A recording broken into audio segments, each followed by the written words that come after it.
RPN, the Roddenberry Podcast Network. This episode of Mission Log is sponsored by Raycon. Get 15% off your order at buyraycon.com/missionlog. That's buyraycon.com/missionlog for 15% off Raycon wireless earbuds. This episode is also brought to you by Eaglemoss, Hero Collector, and the brand new official Star Trek Online Starship Collection. The first two ships in the collection, the USS Gagarin and the USS Chimera, are available now for only $29.95 each with free shipping at herocollector.com/STO. Mission Log, a Roddenberry Star Trek podcast, Episode 360, Apocalypse Rising.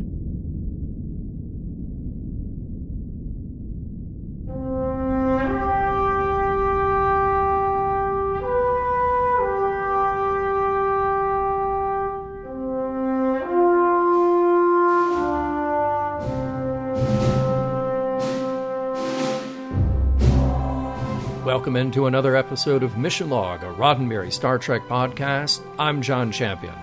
And I'm Norman Lau. Each week on Mission Log, we analyze each and every episode of Star Trek in broadcast order and with, or without, copious amounts of blood wine. This week, we go deep undercover into the heart of a growing conspiracy against the Alpha Quadrant with Apocalypse Rising. However, before John and I undergo deep cover reconstructive surgery complete with Klingon fangs, which give me a terrible lisp, I'd love to clearly enunciate as to how you can get in touch with us. Mission Log relies on your participation, so that's why we want to hear from you. Help us spread the word by giving us a like or a share on Facebook or Twitter, where you'll find us at Mission Log Pod. Tell others about us there, and if you're inclined to leave us a review at Apple Podcasts, we'll be grateful, and we'll share those in a future supplemental. You can reach us on Skype at Mission Log Pod or by calling 323-522-5641. Our email address is missionlog@roddenberry.com. And remember, we may use your comments on an upcoming episode of Mission Log. We'll get to trivia in a moment, but first, a word from Eaglemoss and the Star Trek Online Starship Collection. Norman and our dear listeners, there's so much to know about what Eaglemoss does with their starships. You already know that their starships are developed in partnership with CBS. They're officially authorized by CBS Studios. But this brand new collection of the official Star Trek Online starships were developed with the creators of Star Trek Online, and they are available only from Eaglemoss Hero Collector.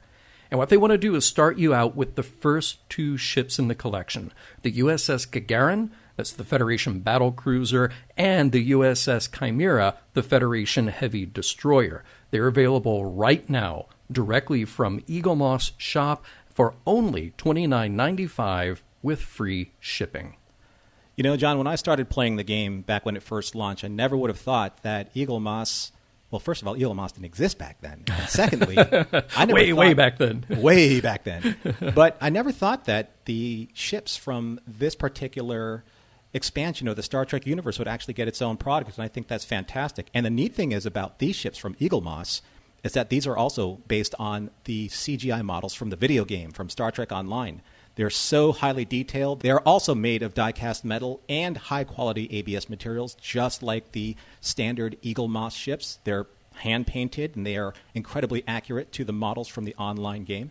Each ship also comes with a display base, just like the standard models, and the collector's magazine for all of the scenes, the info, the behind-the-scenes sketches, and insider information about all of the ships in the broader Star Trek Online universe.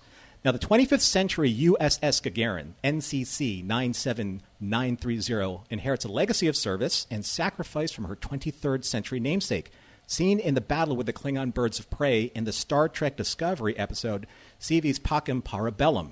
Ooh, nicely done on the Latin. Thank you. Very good. All of my Latin paid off. Also, the USS Chimera, the NCC 97400, was created during the Federation Klingon War and is featured in Victory is Life, the game's expansion that focuses on Deep Space Nine and the Gamma Quadrant. An experimental ship, it is commanded by Nog, Starfleet's first Ferengi captain, and was released as a tribute to the late actor Aaron Eisenberg. See, all of that just makes it even better. As somebody who is not a huge STO player, I have to say these ships are beautiful to look at, and I love the stories that go along with them. So, 4 additional ships are slated to join the collection soon, but available now for pre-order. They are the USS Andromeda, the Bortask-class Klingon flagship, the USS Buran, and the Romulan Vastam-class Command Warbird. You can see them all online at herocollector.com/STO. So for full details, including the comprehensive views of each ship and the ordering information, remember you can get started with the first 2 right away. That can all be found at herocollector.com/STO. And now before John puts in his fangs, here is this week's trivia. Why, thank you, Norman. Trivia for Apocalypse Rising. Well, this episode was written by Ira Stephen Bear and Robert Hewitt Wolf, and here we're at the beginning of Season 5 with the DS9 powerhouse duo of Ira and Robert, this time to do a little house cleaning. Now, you might recall that at the beginning of Season 4 and the introduction of Worf into the series, that all stemmed from Paramount requesting that the end of Season 3 not be a cliffhanger. That changed the focus of the Klingons, and now we have an opportunity a season later to resolve some of the plot lines that have been dug up along the way. The episode was directed by James L. Conway, and you might recall that James was a fan of Star Trek from the very beginning, and then he made his way into his long TV directing career over to The Next Generation, and he did just 7 episodes of DS9, and this one is his last. Previously, we covered his work on For the Cause, and we'll have to wait until Season 2 of Voyager to catch up with James again. Now, I loved this little bit of trivia that I read about the Hall of Warriors because apparently those statues all around them are characters who we've seen before, like Chang from Star Trek VI. Although, really, was he the best choice for the Klingons? We remember what happened to Chang. Yeah, he died in battle, but he died because, Kirk and McCoy and Spock figured out how to get around that cloak and just send a photon torpedo right up the old exhaust pipe. But he is there immortalized in the Hall of Warriors, along with Kahless. Kahless is there too, of course. That one makes sense. I get that. Although I assume it's the original Kahless, not the genetically recreated Kahless. Whatever. He's in there too. We have a couple of new ship references. We have the Armstrong and the Drake. Shouldn't have to explain the Armstrong, but just in case, that's named for astronaut Neil Armstrong, the first human to walk on the moon. The Drake is named for Sir Francis Drake, the first Brit to circumnavigate the globe, which took 3 years at the time, around 1577 to 1580. Now let's talk about guest stars. Well, we welcome back the USS Volga here in a special guest starring role as the USS Rio Grande. Look, I'm all for stock footage. It's just funny that this shot of a damaged runabout is exactly the same shot, only separated by 2 episodes. Now, granted, there was a whole summer hiatus, too, if you were watching it in real time back then, but still kind of funny to see those 2 so close to each other. Well, Klingon-centric story, and that calls for 2 of the best-known returning guest stars, Robert O'Reilly back as Gowron and J.G. Hertzler back as Martok. These 2 should really take their act on the road sometime. I think it would be great. We've also got Mark Alaimo back as Gul Dukat. And there are a handful of Klingons we meet in the Hall of Warriors. Many of them are played by stunt performers who have been on the show multiple times before. Ivor Bartels, Tony Epper, John Bennett, plus actors Robert Zacher, L. Alexander, and Robert Budaska. And then there's Casey Biggs, back as Damar. And you may remember, in Season 4's Return to Grace, we were introduced to Damar, part of Gul Dukat's crew, and at the time, Casey thought it was just such a small role, but the producers didn't lie when they said that he would be back. John, to be completely honest with you, I was a little disappointed that the ship was named after Neil Armstrong and not Von Armstrong. The stalwart of Star Trek. Yeah. No disrespect to Neil Armstrong, but we can with... say we can change it. We can just change the canon now. We can just say the USS Armstrong named after great character actor Von Armstrong. Poor Stretch Armstrong. He'll never have a ship named after him, will he?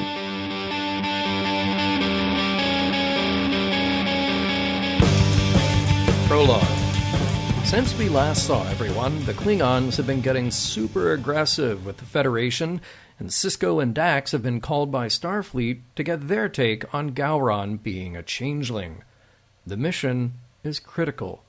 To expose Gowron for what he really is in an effort to stop the escalating war. And who are they sending to do the job?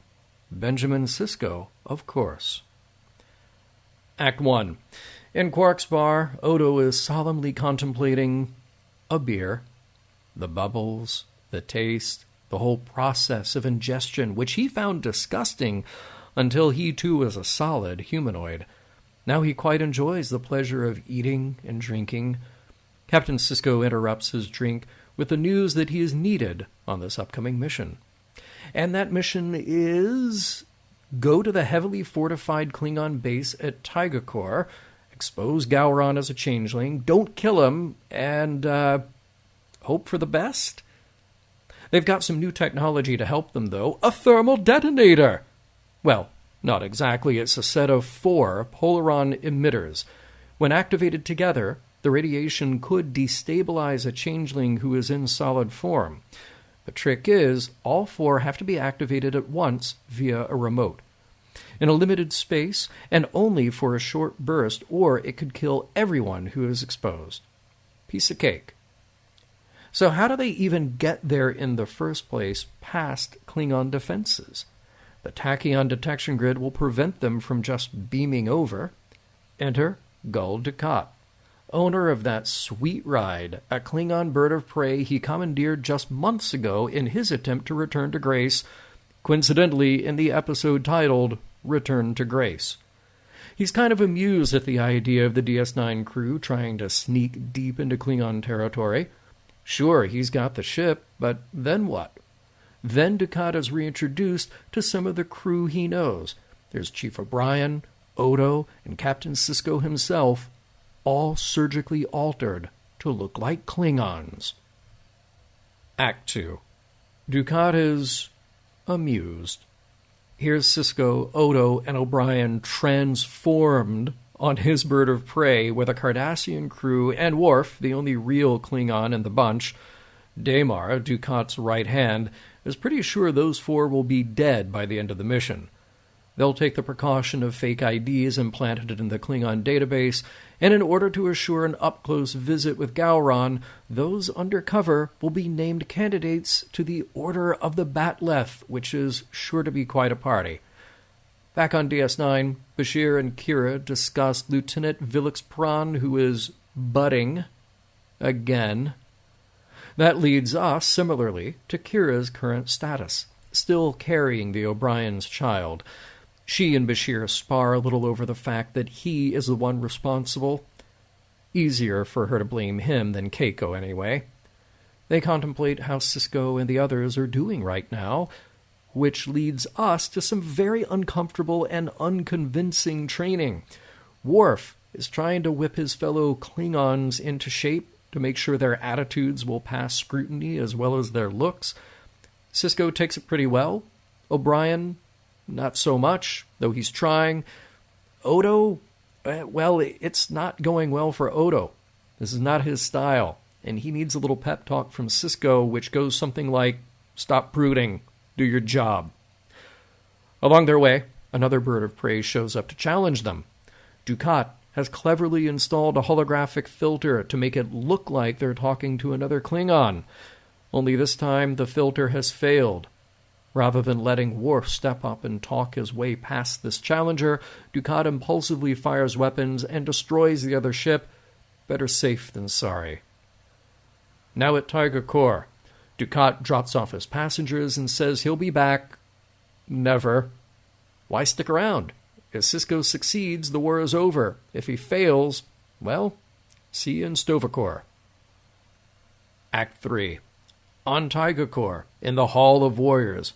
Well, it's crazier than 2-for-1 flagon of ale night at medieval times. Our crew blend in by getting crazy. There's this one Klingon really hitting the blood wine hard. He's bragging about all the people he's killed in battle, which seems about par for the course for Klingons. One of those conquests, though, was a Benzonite named Leporin. Sisko knew him. So, staying in character as a Klingon, Sisko decks the braggart handily and shouts that no one gets between him and his blood wine. Many hours pass, with Klingons getting crunk, except our crew, though. They took anti-intoxicants to have an advantage. At some point, General Martok shows up, and he surveys the adoring crowd. He stops at O'Brien, though, going by the name Posh. Martok thinks he recognizes the man, but not the name. There's something familiar that he can't quite put his finger on. O'Brien does his best to stall. They were in battle together. Sure, that's the ticket. Martok buys it and moves along. With the coast clear, Sisko, Worf, and O'Brien get their Polaron emitters in place, hidden among the statuary. Odo attempts to do the same until one of the drunk revelers bumps him from behind. The emitter goes rolling across the floor to the feet of an imposing Klingon who reaches down for it. Act 4. Ooh, it's not looking good for Odo, but Worf jumps in to the rescue. He tells the imposing Klingon that he's holding a Tingamut, a Vulcan children's toy, and he'll have to get one of his own if he wants it. Swiping it back from him, Worf hands it back to Odo, who later gets it in place. Just in time, too, because who's at the party now? None other than Gowron. He makes quite the entrance, buttering up the crowd, ready to bestow the Order of the Batleth to those who qualify. As he calls out the names, he arrives at Jodmos, son of Kobor. That's Sisko's undercover name. And just as Sisko was ready to activate the Polaron emitters, Jodmos goes up to the stage. His cover is working until he steps down. Martok has figured out the ruse and cracks him from the back with a batleth, identifying him as Captain Benjamin Sisko. Act 5. It's not looking good for Sisko and the others. They're in a holding cell now with Martok berating them about what they did and how they'll die. But Sisko pushes back. Martok is unwilling to expose Gowron if it upsets the Empire's balance. But Martok knows, he must know, that this isn't the same Gowron. Does he really want to take orders from the Dominion? Okay, then. Martok says he'll release the prisoners and help them get to Gowron. The only way to take care of this is to kill him. Now. No challenge to an honorable battle. Martok does as he promised, getting the prisoners past the guards, killing a few along the way just to clear a path. When they get closer, Sisko, O'Brien, and Worf run along, but Martok holds his weapon to Odo. He won't let him through. There's no way to tell where his loyalties lie. In the Hall of Warriors, Gowron is in top form. He's going through the litany of great Klingon warriors, drinking toast after toast. Suddenly, he's rushed by Worf, swinging his batleth. A few weapons are fired, but Gowron says that if the traitor wants a fight, he'll give it to him. Out in the corridor, Martok and Odo hear what's going on, and Martok can't understand why it isn't over. Why haven't Gowron's bodyguards killed Worf? Odo knows why. Because that would be dishonorable. Gowron would rather fight honorably than just have his guards shoot down Worf and the others. Strange. Martok more than anyone should know this. Unless he's not Martok. The batleth fight continues, and Worf has the upper hand, breaking Gowron's weapon and throwing him to the floor. As he goes in for the kill, Odo yells for him to stop. Martok is the Changeling.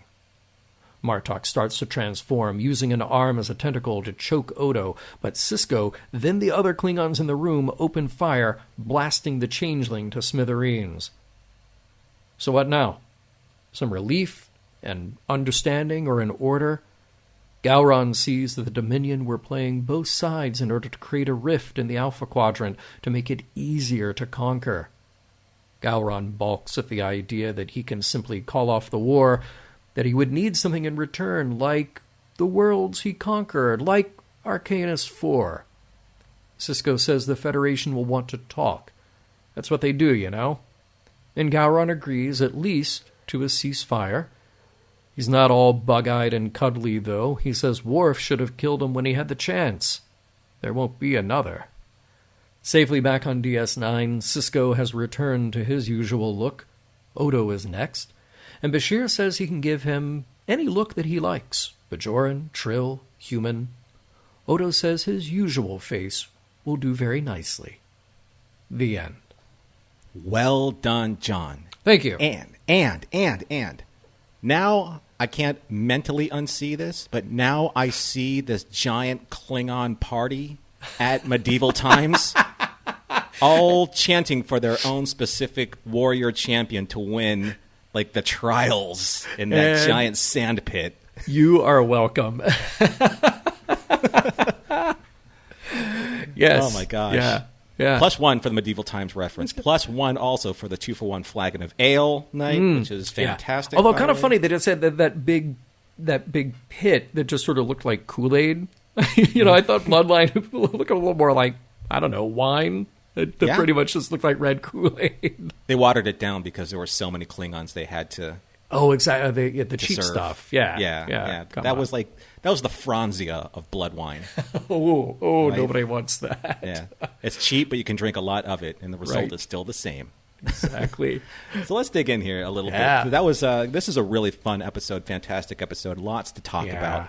Yeah. So let's start with, you know what I loved at the beginning of this episode? I loved how Kira was in charge. She stayed in charge. She remained in charge. She was very authoritarian, especially when Worf and Chief almost decide to take the Defiant out for a completely illegal, mission again to go seek out the stock footage. So right.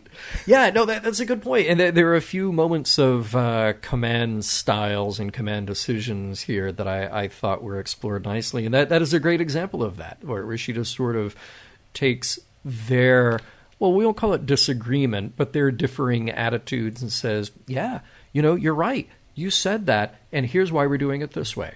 It acknowledges what their concerns are and just reminds them that she's in charge. Sisko, when he goes into Quark's bar, is an interesting scene, and I'll come back to that in a moment, but it's an interesting scene when he encounters Odo there contemplating that beer, and Odo's drinking, and he says, I thought you were always on duty. And Odo just says, that there's no... Sometimes you can get away with a line like that. You can get away with just like a Spock eyebrow tick, and that's all you need to say. Mm-hmm. And for Odo, that was all he needed to say. Also, since alcohol plays a big role in this show, very interesting that in addition to synthahol, and although what Odo had presumably was real beer, they have an anti-intoxicant in the 24th century. I would love that now. Somebody work on that. That would be absolutely great. It's like 10 Ford in pill form. Yeah, right? Right. Yeah, precisely. So what I liked in that scene in Quark's bar, first of all, there's this really nice little attention to detail. And I do believe that the signs at the exit, the two black oval signs at the exit, were the signs where Brunt shut down the bar. Yes, totally are. And they're still up there, and basically, I think that's Quark's kind of his own way of giving the FCA, the middle Ferengi. Yeah. Right? Because he's like, you shut me down, I'm not operating under your management or your funding, and I don't have to kick back any of my profits to you. This is all on the station's charity. That's perfect. Those signs will only make him more popular. It's sort of like when you say, this book has been banned in 9 counties, like the bar that's been banned in the entire Alpha Quadrant. Well, of course I want to go drink there. Exactly. The people come off, the the cargo bays or the shuttle bays, and they're like, "What do you want to go to?" Dude, I heard Quarks was shut down by the FCA. Dude, it's totally baller. We should hit that up. Yeah, let's do that. I really also like the scene where Odo was kind of fascinated by the bubbles. I think that it shows a lot of kind of like what he's struggling with these new sensations that he's trying to integrate, into his new persona. It's not just mentally, but physically as well. Yeah, it was perfect, and it was in character. And there's another thing that I'll mention here, because I forgot to take this note earlier. It is photographed beautifully. The lighting on him, the lighting on that beer is just magnificent. And throughout the entire episode, I was very conscious of a lot of Steadicam work, a lot of really interesting moving throughout the spaces. And it's one of those things where, you're coming back from your hiatus and you have all the luxury of time because you've been off for 3 months. So that first director out of the gate, that first director of photography out of the gate with that first script, they're just putting themselves to work and letting their creative muscles flex a bit.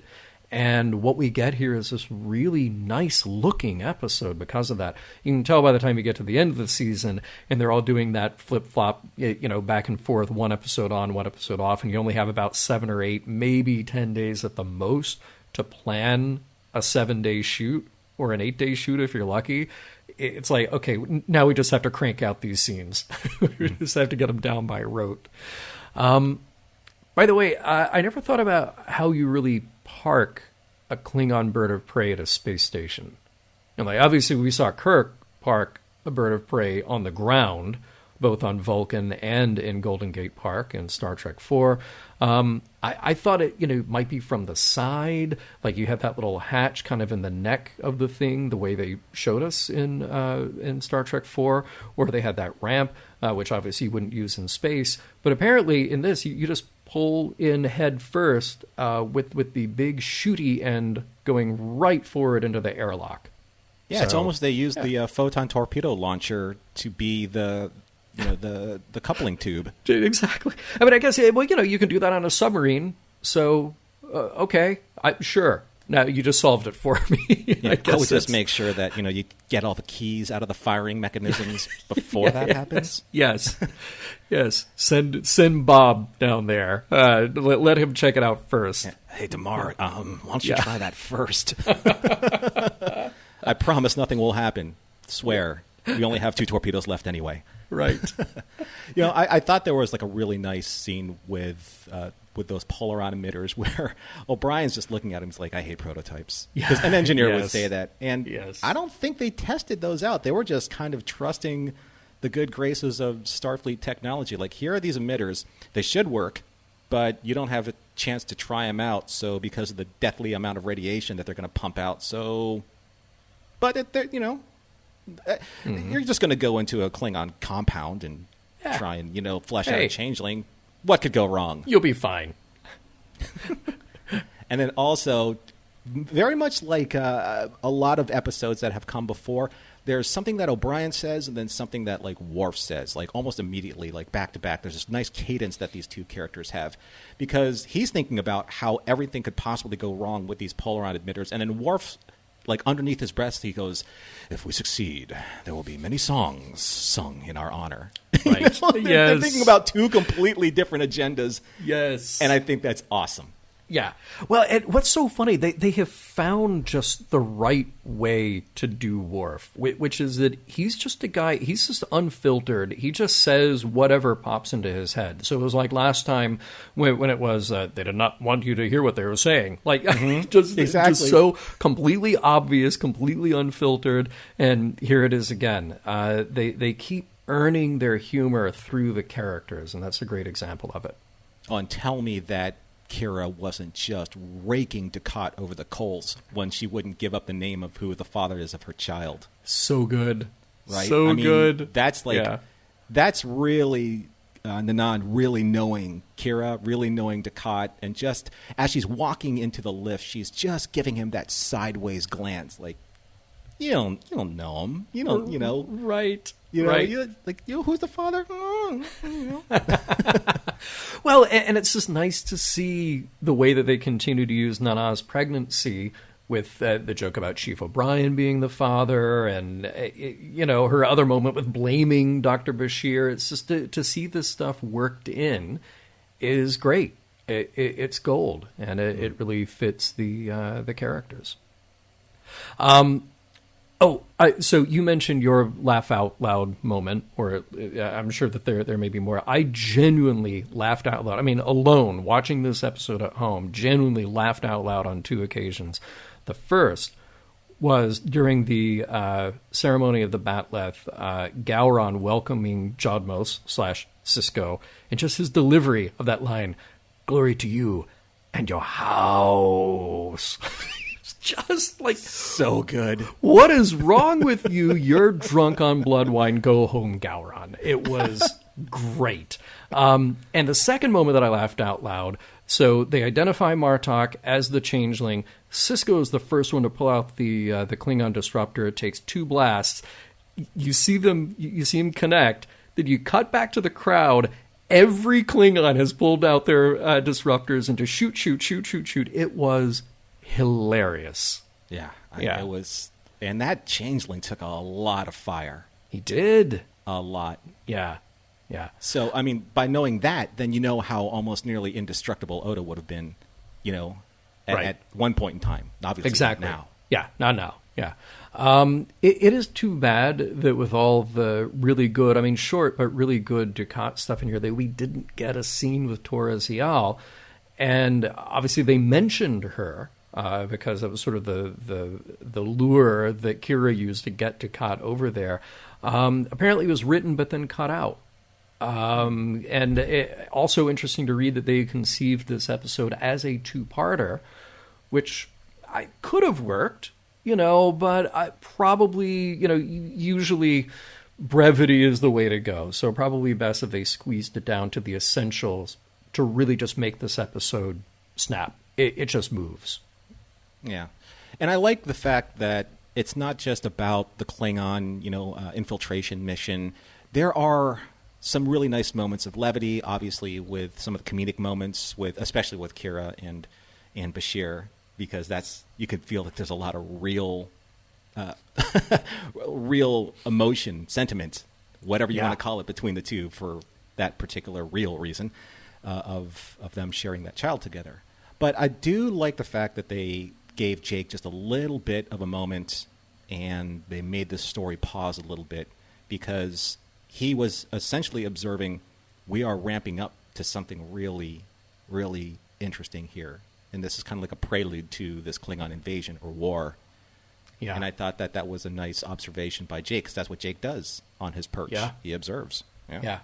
It was a good moment. I left it out of the recap only because I think the plot, really just sort of barreling ahead. But thank goodness in the context of a show like this, they use those side moments like that to really good effect.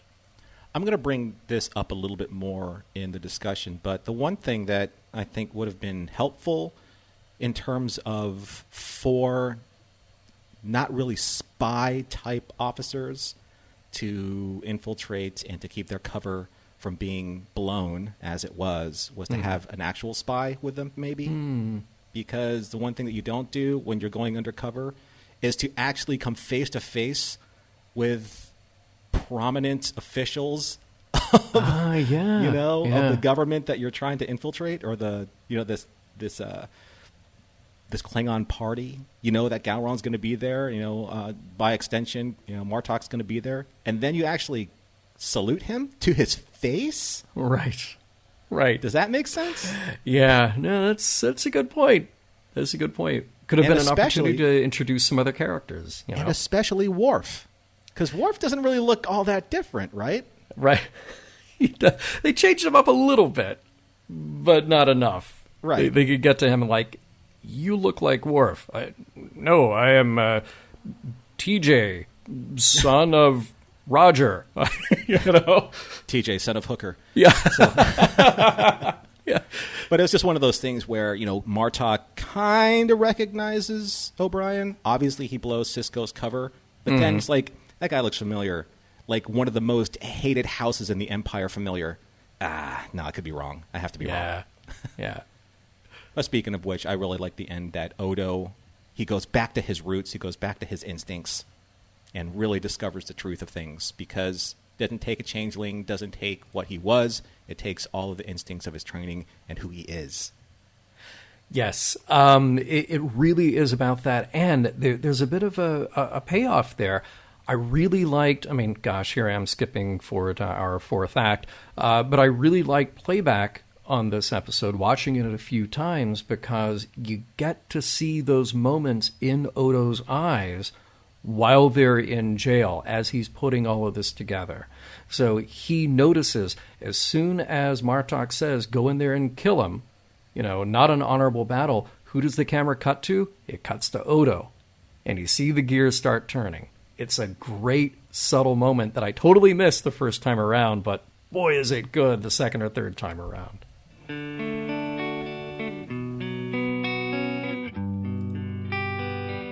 Why does no one ever ask me to go on an undercover mission? I would blend right in, so long as everyone else in the room was a computer.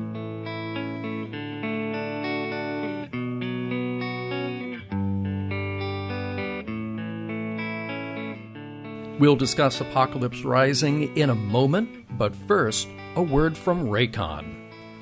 John, there are so many things that we've added to our EDCs, our everyday carries, and earbuds are something that's really important to us, because sometimes we're working from the office, sometimes we're working or commuting away from home. But earbuds have become such a huge part of our lifestyle. And what you need from something in these earbuds is something of quality, something that's actually has a small profile so you can carry it and you're not carrying around something so large. So everyone needs a great pair of wireless earbuds. But before you go dropping hundreds of dollars on a pair, you need to check out the wireless earbuds from Raycon. Yeah, you hit so much that was important to me. So audio quality is important. I use my fancy wired earphones when I'm sitting here recording the show. But I also like to go out every day. I like to take a long walk. And I want earbuds that I can use all the time, that are comfortable, that are easy to use, that are wireless. And these absolutely fit the bill. In fact, the newest model, the Everyday E25 earbuds, they named it for me. They did the work for me. They called it Everyday. They said, here, John, this is for you for every day. And they were right. They have the soft silicone ear tips, seamless Bluetooth pairing. That's really kind of a nice feature. You open the box, and then by the time you're putting it in your ear, you hear the little startup chime, and it tells you that it's connected. And they sound great.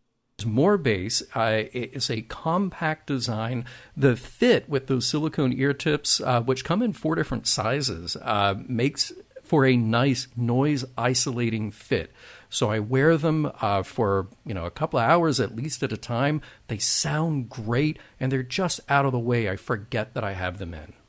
Yeah, I've tried them on a bunch of different platforms. So I've tried them on calls. I've tried them on music. I've tried them on online media like YouTube and things of that nature. And what I love about these earbuds is that sometimes I forget I have them in. They're so comfortable. They're so small in their profile. So you don't feel like you have these large devices that are hanging out of your ear. Sometimes the weight of those large devices are very distracting, and you know that you're wearing them for long periods of time. So they're perfect for conference calls or binging podcasts, as one does, especially with ours. Exactly. Yeah. They fit the bill for everything that I've been looking for in an earbud. They're perfect. And I can't thank them enough or recommend them enough to have that E25 everyday earbud. They are my go-to for every day. So now is the time to get the latest and greatest from Raycon. Get 15% off your order at buyraycon, that's BUYRAYCON, buyraycon.com/missionlog. Again, that's buyraycon.com/missionlog for 15% off Raycon wireless earbuds. Buyraycon.com/missionlog. And thanks to Raycon for sponsoring this week's show. All right, Norman, I think I have to eat a little bit of crow here. What's that?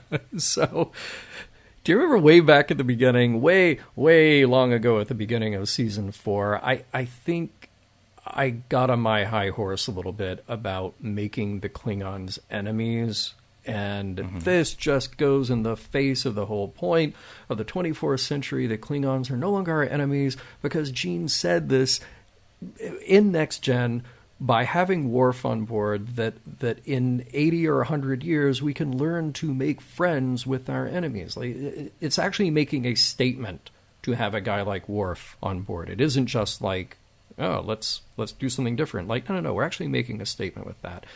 And that, it rubbed me the wrong way to just sort of paint with such a wide brush. Klingons are enemies now. It really kind of hurt me a bit. But thank goodness in this episode, here we are, we're done with Klingons as enemies. And look, and I don't mean that they're not still a challenge, and it can still be an uneasy alliance. But as soon as we went down that road, I resisted it, because it seemed like an easy out. Oh, we need an enemy here. Oh, we'll just plug in this enemy. Here we go. And B, like I said, it just seemed like a slap in the face to the whole intent of having Klingons as friends in the 24th century in the first place. Well, I think that we're probably going to go, vacillate back and forth on what we believe was correct and what is going to actually happen, because we're not, we haven't, jumped ahead and watched a bunch of different episodes, because that would obviously color our opinion of what we're watching in the present.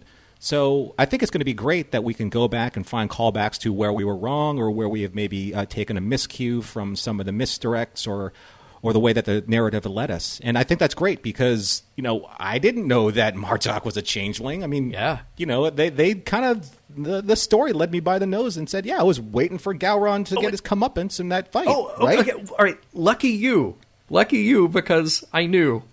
Oh, I know, really? I know. I wish I had been able to watch this without that knowledge, because that is the fun. I mean, this is one of those things, is one of those pieces of trivia that I already had tucked away, even though I don't think I had actually seen this episode before our job here. Yeah. I didn't know right until when Odo, he sussed it out, and he's like, oh, no. This is all about honor. And everything that you said when we were incarcerated, you're like, no, there's going to be no ritual of honor. And nope. Odo's like, I know. Oh, man. I know. Oh, yeah. Oh, see? Yeah. It's like seeing Psycho for the first time. Like, I want to be able to watch that movie again for the first time. Mm-hmm. Yeah, there are those scenes where, and I think that's maybe where a lot of the narrative buildup from all the way back from Way of the Warrior, they're going to be nuggets that pay off. Yeah. Right? They're going to be nuggets in the storytelling that pay off, and especially if they start really honing in on the serialized format of Deep Space Nine, which is what it is famous for. A lot of people online have said, wait till you get to season 5 and 6 and 7, right? Because that's when it really kicks in. And I can see, sure. When that happened, when that reveal happened, you're like, oh. So my big question is right now is like, where's Martok? See, there you go. You're right? left with an appropriate question. Yeah. Looking forward to that. So, I mean, I like this. I like seeing weird choices continue to show up. I love that we keep following this premise of Dukat having his own bird of prey. That is his sweet ride. That is his thing now. Like, I love that DS9 will take a left turn like that. The Klingon thing did bother me. And like I said, I know that we're not done with it. I know that it's not just shake hands and everything's done with the Klingons. But it puts us back on this footing instead of just saying, okay, we're throwing away everything that came before. So I was pleased with all of that. Something, Norman, that you brought up a little while ago with Kira and her handling of the Chief and Worf there in Ops at the very beginning of the show. I want to talk about command style here for a second, because that was her moment. And we know that she can be commanding, and she's very good at it.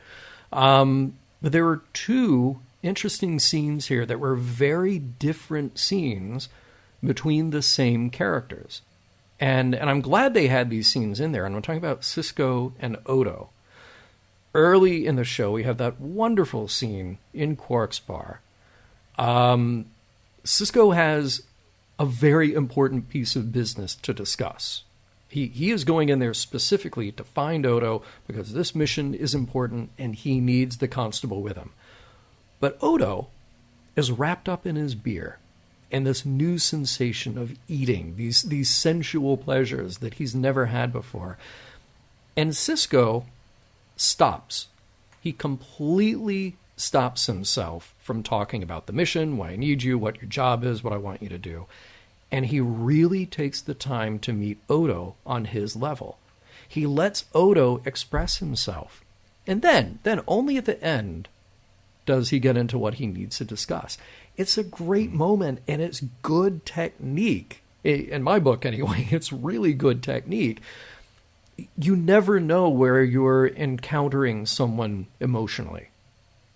So if you're going in, maybe you're going with great news, maybe you're going with bad news, maybe you're going with an assignment, whatever. But regardless, you don't know where you're meeting somebody emotionally. You take that pause. You let them talk. You figure out where they are. Exactly. That was a great moment.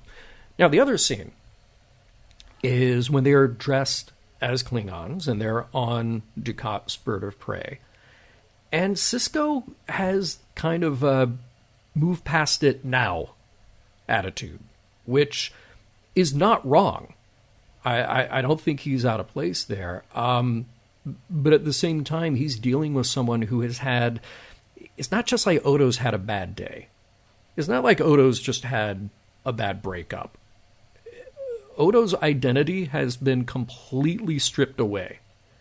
And now he's put into this incredibly difficult and stressful circumstance. So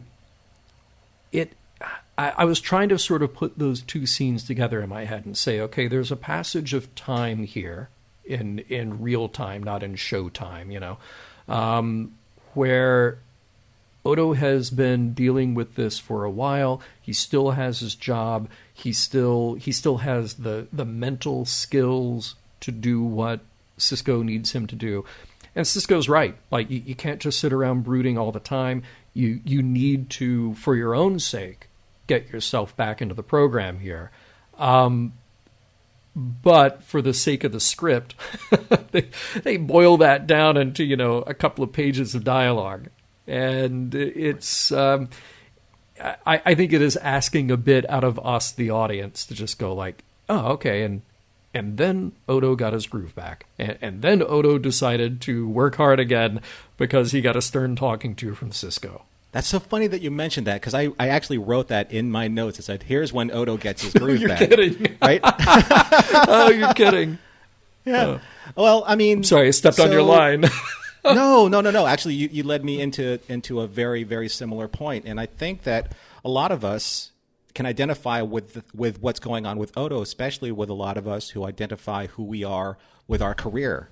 And if we're not 100% effective in who we are and what we do and in the ways that we define ourselves, our career or our outside life or our social media identity, when something like that, when something, a pillar of who we are, is suddenly stripped away from us and it diminishes us as people, we start to question, am I doing the right thing? Am I really this person? What is left of me if all of the things that define me are taken away? And in this case, without Odo's changeling ability, without that level of fear that it instills in criminals on Deep Space Nine, knowing that Odo is the constable and he's good at his job, but he's even better when he has his superpowers. Right.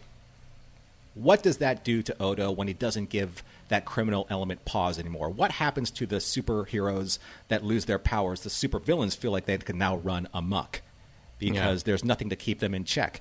So I love it that Odo is kind of deconstructed in this episode in a way where he's, one, realizing that there are these other sensations that are kind of developing in him, which is kind of throwing him off track a little bit. But two, I do think that it's smart that Sisko chooses to throw him in feet first into a mission, because that's the only way the pressure of a mission, the pressure cooking situation of a mission where Odo's going to have to snap out of it, because if he doesn't, it's kind of like what Jessup says, we do our job or people die. Yeah. It's that simple. Yeah.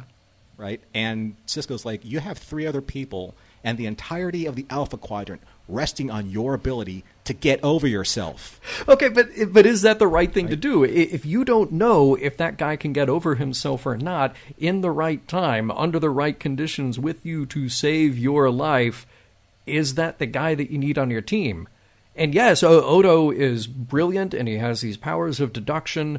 He doesn't have to have his special abilities to have those, but we don't know Odo well enough to just know, like, oh, he'll snap out of this. He'll snap out of completely being torn down from who he was and having to start his life over again. Well, I think that's just kind of the conceit that we have to embrace in this particular story, because if it was done in a 2-parter where we could fit a little bit more, exposition into that, into Odo kind of growing out of that, out of his shell and embracing kind of like this new version of himself, then I can see how if it didn't succeed at that level, they had 2 episodes to kind of deal with that, right? And they didn't write it well, but they had to kind of boil it down into Odo, here it is.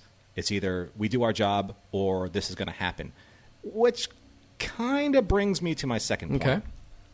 So at the beginning of the episode, when Sisko comes back and, Dax says, Starfleet has a plan. And then Kira, she has, well, who are they going to send in? And Sisko says, they're sending in me. I kind of shook my head a little bit at that, because he is the captain or commander of a space station. And they're asking him to infiltrate this very clandestine and very tight security compound. Right. Where Gowron's going to show up, and where like all of his officials are going to show up. This is something that they moved away from. They even took off Kronos to do at this very secure location. Right. So you would think that security would be super tight, and it would be really, really, really hard to kind of get there, to wedge themselves in there, even if they are disguised as Klingons. So why wouldn't they send, like, at least an advisor, a strike team advisor, or some type of professional spy, Section 31, or something like that along with him? Wait, what is this Section 31 you speak of? I meant, someone along with him. Imagine if they actually kind of coaxed, Garrick, we're going to reduce your sentence. If we can surgically alter you to look like a Klingon now. Man, that would be torture for him, I'm sure. Yeah, no, it's interesting you said that, because I think about chain of command. So you have the one plot line with Picard getting captured by David Warner as Gul Madred, and then you've got this other plot line where you've got, it's Beverly and Worf and Picard. But yeah. So Beverly and Worf, but they've all been training for this mission, and you see how difficult it is, and it's top secret, and they can't talk to the fellow crew members about it. They treated that in a very different way, and of course it was part of the setup to get Picard out of there. But I thought you kind of needed a moment like that, or you needed somebody. It's harder to justify Sisko, except that he's been around a lot. He's been around there a lot. But he still needs special training to actually do this spy job, to do this infiltration of, the Klingon stronghold. It's, It seems a little bit of a harder conceit to swallow, just because they did get identified. Yeah, easily. Yeah. Yeah, it seems like you kind of... And maybe that was something they could have done if they made this a 2-parter, where you had somebody else from Starfleet. You could actually introduce another character who could be believable as that. That's... It would have been interesting if they brought in, say, there's a representative from Starfleet who's here to train you and help you through this mission, because it's going to be very tight security, and if your cover is blown, you are all dead. And all of a sudden, like another Klingon shows up, and they're like, "Who are you?" And like, "I'm here to train you." Oh, yeah. See, yeah, exactly. Hey, something like that. So I want to talk about Klingon honor a little bit before we wrap up this segment, because that is obviously the sort of the thing that gives up the game here, is this discussion on honor. So I really like that scene with our spies, in Klingon jail. Although Norman, correct me if I'm wrong, because I thought Klingons don't take prisoners. At least I think I heard that somewhere. Let's see. First of all, you should say your prayers. Prayers. Mr. Savick, the Klingons don't take prisoners. Okay, that was it. That's what I was looking for, yeah. But so Sisko and the others who were there in jail, they challenge Martok with the logic of the situation that's going on around him. And Martok, and Gowron for that matter, they're unwilling to see actual evidence. So Martok and any other Klingons presumably would rather simply follow their sense of honor and order than expose the cracks, even when the very foundation of their empire is threatened. Like, they ignore that and just say, oh, no, but this principle that we've decided is more important, so we're just going to follow that principle, even though everything around us is, basically on a foundation of sand. Sisko says, would you be happier if we succeeded? Come on, what is, really, where do you stand? To which Martok replies, I'm a loyal officer of the Empire. And then, so like that's his go-to answer for anything. But then Sisko says, now, come on, how long have you suspected this? And then they get into the weeds here about, it's been months and Gowron's attitude changed and this and that. Okay, wonderful, great scene. The only problem is all of that great dialogue was spoken to fake Martok, the Changeling. It's the real Klingons who need to hear that. So that scene is what needed to play out in front of Gowron or any of the other of the High Council. They're the ones who need to hear it. But it's a great message. It was just on the wrong ears. The only thing missing from this episode was Odo singing Tiny Bubbles. Let's see if John and Norman spotted that.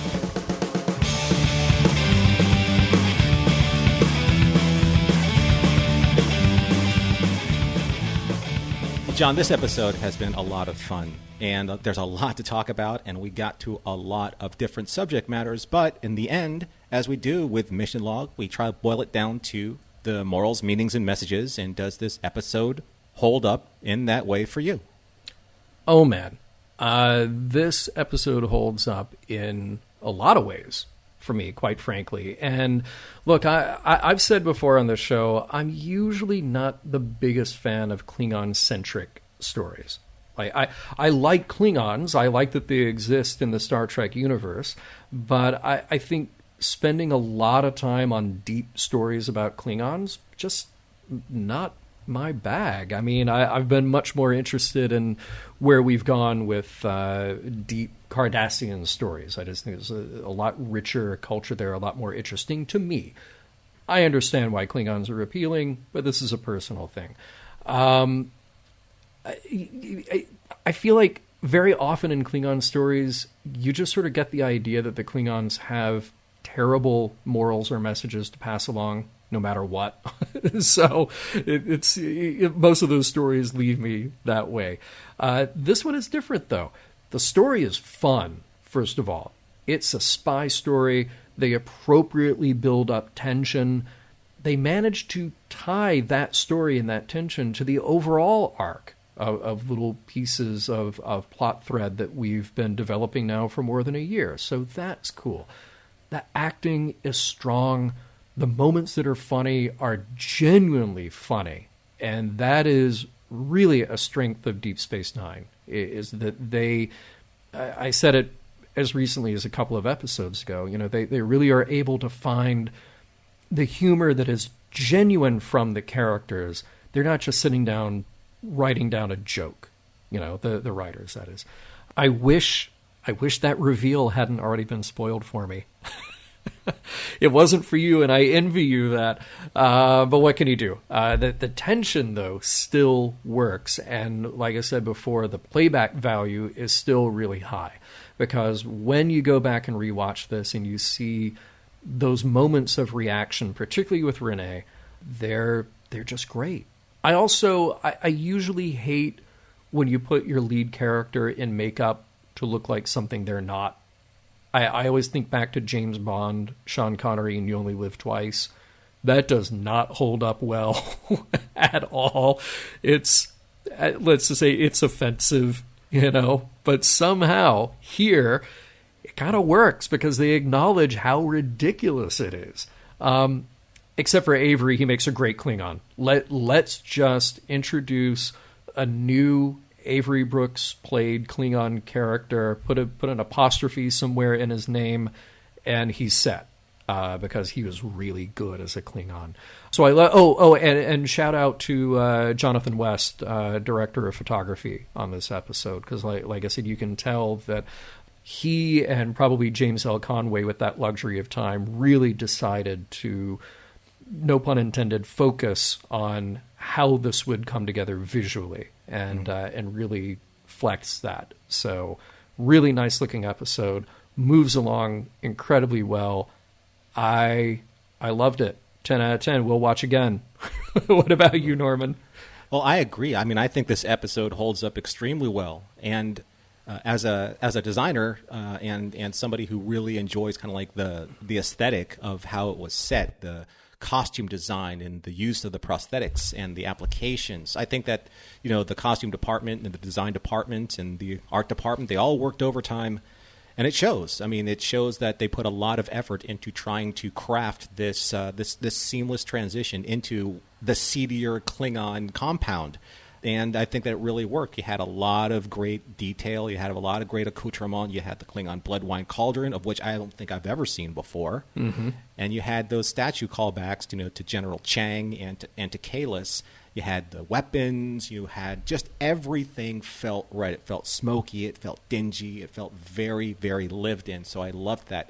And I think that the actors probably enjoyed, for the most part, putting on the applications. I did read that Cullum did not like acting through the makeup at all. Right. And it kind of showed, because he always felt like he was a little stunned every time he was trying to act through the applications. Yes.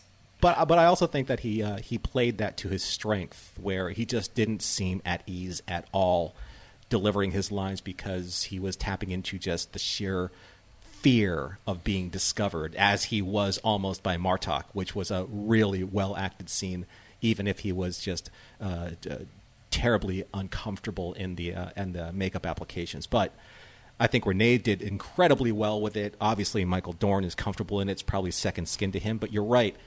Avery, as a Klingon, just owned it. He owned being a Klingon. Yeah. Right? Yeah. So good. But aside from looking at the production quality and how it looked as an episode, I don't feel that the plot itself was super complex. That being said, they told a very tight story, and it was incredibly well acted and incredibly well executed, and it kept you moving along very quickly. You could tell that there was a lot that they probably wanted to put in, but when you take out a lot of the fluff, that's when a story can really accelerate, and they were going at a very, very fast clip, which kept the tension high, which I thought was really to the episode's success. And also, Norman, glory to you and your house. The scene that launched a billion memes, right? He's amazing. But hey, it's not all just fun and games and memes. Let's talk about morals, meanings, messages. I think there definitely are some in here to talk about. Coming down to that last scene about honor and about integrity, really, is what that's all about. Again, said to the wrong guy, because it's said to the bad guy, it's said to the Changeling, but it is said to us. And it is a statement for the Klingons here in general. Worf says, since when is it treasonous to act in the best interest of the Empire? He knows that if they were to continue down this path, they're only setting themselves up for destruction. So it's sort of like, if you see something, say something, because a moral, ethical code is useless unless you're using it to identify and do something about the breaches of those ethics. And the Klingons will, time and time again, they've shown that they will just say, oh, but that's not honorable, but this is, and they will let things go to hell around them, talking about honor. instead of actually doing what is honorable on so many occasions. The other thing, for Odo, there is a personal lesson in this story for Odo. It's a lesson about who you are, not what you are. And it's obvious because there's been a lot of that with Odo up until now. But now the stakes are higher without his special abilities. Sisko says, Odo has this line like, what you need is a shapeshifter who will take the shape of Gowron's pet Targ. And Sisko says, I need my chief of security. It's not about that skill. It's about what you've got between your ears. It's about what you bring intellectually to this process. It's about your experience, So that it's nice to see that. And they drive that home often very well with Odo. And finally, talk. This is anathema to Gowron and his way of being a Klingon. But talk. They say the last thing the Dominion wants is talk. Because they know that a house divided will fall. Mm-hmm. If the Federation and the Klingon Empire can't at least extend the olive branch, at least try to figure out what is the big picture around them, they will destroy each other. And it does make it so much easier for that outsider to come in and take over in a vacuum.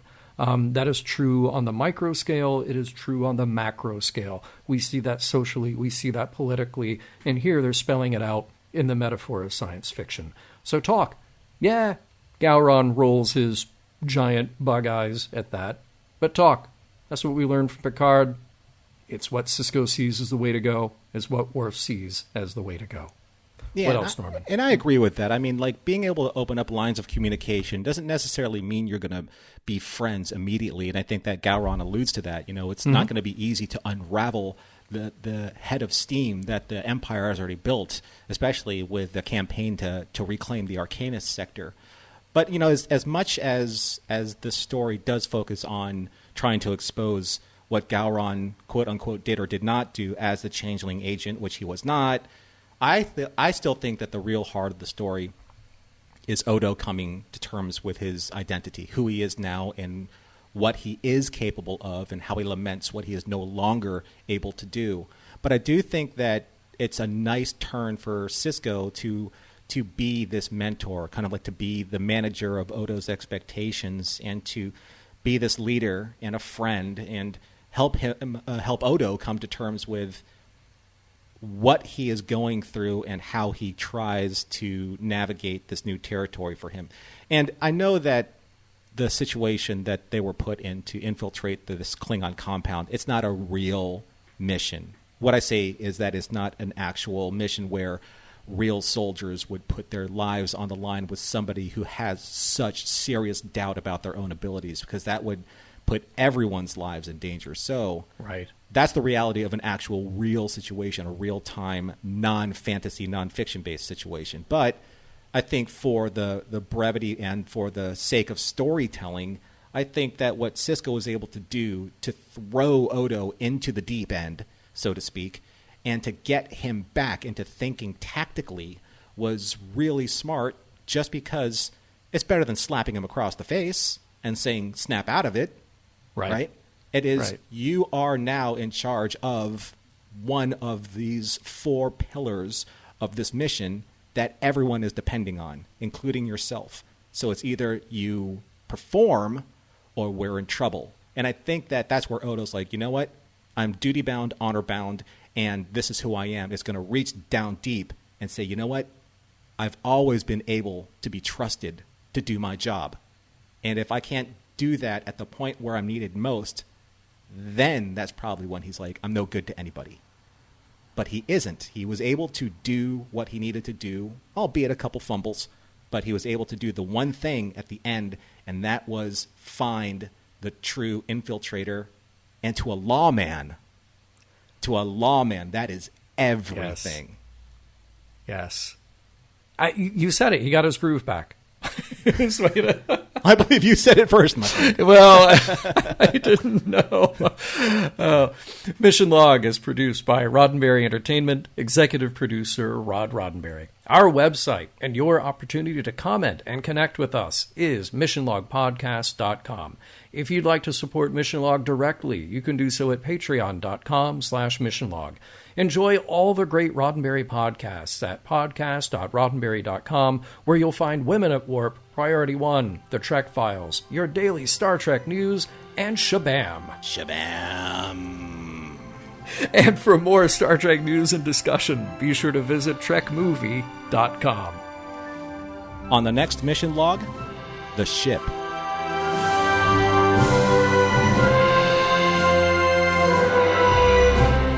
Some of the music for Mission Log provided by Warp 11, online at warp11.com.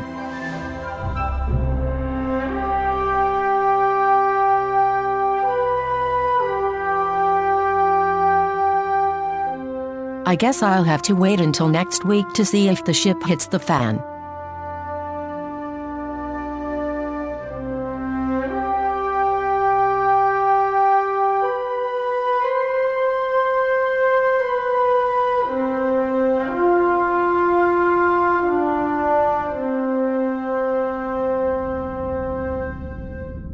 End transmission. Podcast.roddenberry.com, the Roddenberry Podcast Network.